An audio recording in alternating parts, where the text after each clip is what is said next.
Well, I've always been interested in spirituality, right since I think a very, very young age. When I was in school, I always had these things like, who am I? What is the purpose of life? And then I remember I subscribed for some spiritual organization called the Rosicrucians in the US. I read that in the Reader's Digest. They had some metaphysical practices, and I was very, very curious to know what is it they do. So they even gave me some literature. And then I've always had this, I want to explore what is meditation.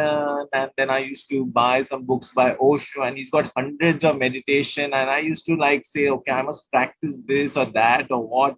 And then you also got some brochure of Vipassana. So this is before I actually even got anywhere into active spirituality, but the thirst was always there. I need to know. It was just there. I just don't know how it was there, but it was always there. And then I started my journey with the Art of Living program.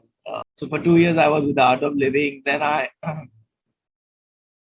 done variety of things, Vedanta and Krishnamurti and uh, Ramna Ashram and for various paths. Been to even Pondicherry and whatever, done variety. So I used to be I used to be really intense seeker. I would just go to some ashram, check out what they are doing and all. But I was not like I was I was not sticking to one particular path. Then a time came when I lost faith in spirituality. I said to hell with spirituality because I felt very disheartened because of something that happened, uh, a family issue where I felt, I'm being really cheated and betrayed and all of that. And I said enough of being spiritual and being this nice guy. I'm just going to, because people are really smart. They take advantage of, my goodness and all that. And then for a few years, I was just non-spiritual. I think that was very important period of my life to because I was trying to be a spiritual person, which is what I keep saying. You don't try to become a spiritual person. Don't try to cultivate a self-image of a spiritual person. Allow it to happen naturally, because when you try to cultivate an image, there's a lot of suppression that happens. You tend to suppress your anger, you tend to suppress your lust. I'm trying to become a spiritual person. I'm trying to be this nice guy who's calm, collected, balanced. And then one fine day, the whole thing burst. Maybe whatever I had suppressed in the name of spirituality, everything. But I think that was a very important period of time. And then I was introduced a lot to psychology, therapy, healing, and all that stuff. Not so much into meditation.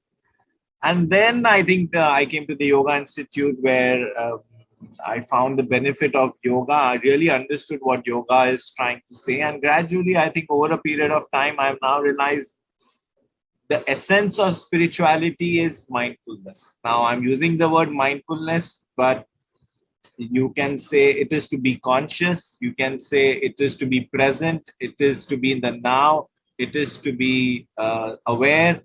And these are the same things which all the masters, at least the ones I have respect for, you can even, take Krishnamurti, Eckhart, Ramna Maharishi, Nisargadatta Maharaj, even Osho for that same matter. Thing in different ways. And so now I think the focus is only on fine, you do your yoga practice, you do your pranayam, you do any tool and technique. But the main thing is there is simply, and I'm reading also right now this life story of the Buddha written by Thich Nhat Hanh. Mm-hmm. The name of the book is Old Path, White Clouds. Again, the whole focus of Buddha's teaching is also mindfulness. Focus on your breath. Just be aware. Just bring direct. He's saying direct knowledge. You will not get the knowledge through any intellectualization, but direct knowledge. Direct knowledge is mindfulness, awareness. So I just feel that now, you want to talk about the essence. You don't want to talk about the different things. Yes, yoga is, asanas is good, pranayam is good, mantra chanting is good, prayer is good. All these are good. But at the end of the day, the essence is you have to become conscious of your consciousness, if I were to put it in the way which I understand. Or another way it is, you have to taste your own being. See, right now we are tasting the world through our five senses. You're tasting some dish. It's giving you a sweet taste. It's giving you a salty taste or whatever it is. Or you are tasting the world through your eyes. You're tasting the world through listening to something. You're tasting the world through your mind, through your thoughts. But spirituality is you have to taste your own self. That is what spirituality is. Only way you can taste yourself is to be conscious and just be and be silent and just be with yourself. That is how you can taste yourself. When you taste yourself, then you will realize that I am what I believe myself to be. I am not that. I'm not this person with a body and a history and whatever. I am. I'm reminded of what's there in this the Bible. I think God says to Moses, I don't really know. I am that I am. I am not ABC, I'm not XYZ. I just am. And when you realize that, that is when the journey is that is where the journey is. The journey is come back to your own self. You don't really need to go anywhere. God is here, right now. The consciousness is God. Your awareness is God. So that's what the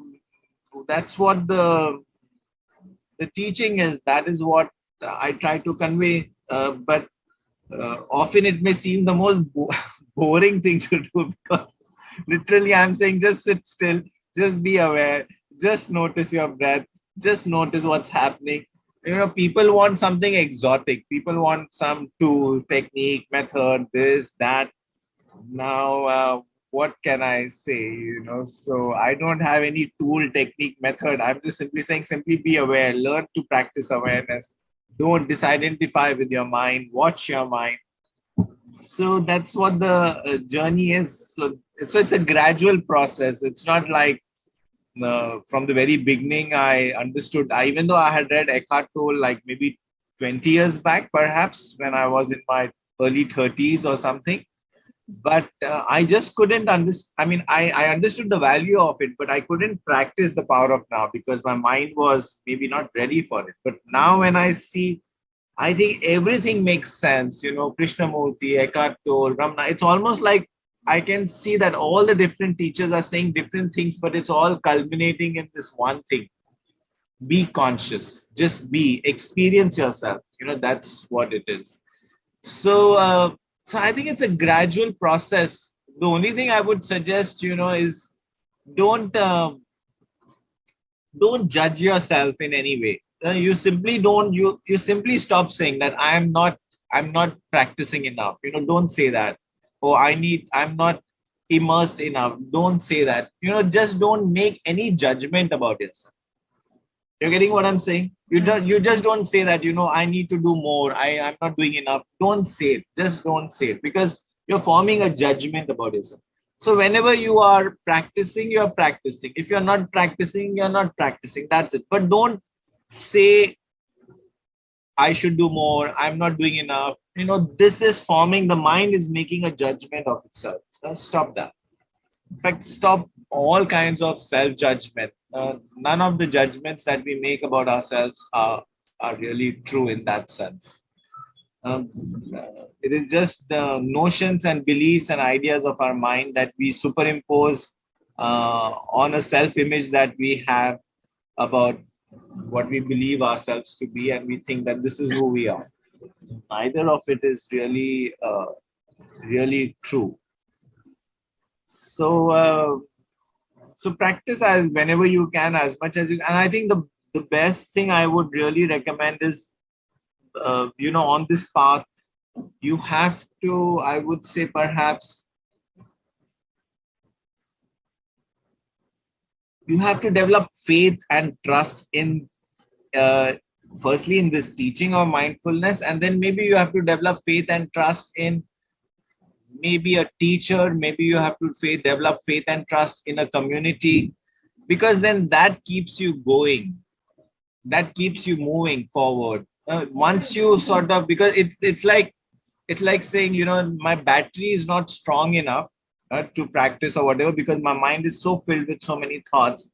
So I need a generator or a bigger power battery that can pull me. And that's the role of the teacher, or that's the role of the community, and that's the role of the teachings. It, because your battery is not strong enough, it pulls you, but you have to be in the vicinity of that teaching and the community.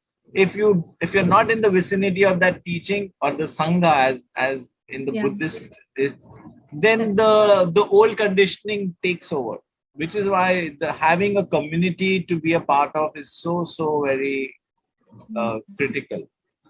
So you should just have that much discipline that you continuously expose yourself to the teaching, you do some practice, and even if you can't, that's fine. The only thing I will say, never judge yourself, never form any self judgments.